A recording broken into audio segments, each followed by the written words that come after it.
Om Shanti. Combined रूप की स्मृति से सदा विजयी बनो। இணைந்த ரூபத்தின் நினைவினால் सदा வெற்றியாளராக ஆகுங்கள்।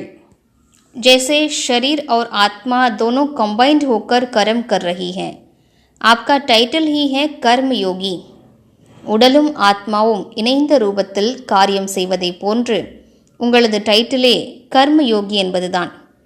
कर्म करते याद में रहने वाले सदा न्यारे और प्यारे होंगे, हल्के होंगे।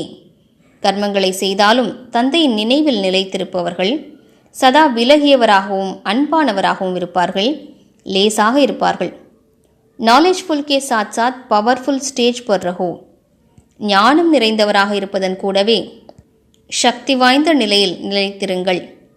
नॉलेजफुल और पावरफुल ये दोनों स्टेज कंबाइंड हो तब स्थापना का कार्य तीव्र गति से होगा।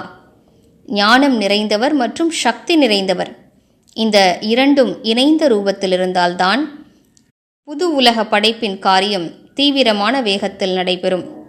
ஓம் சாந்தி।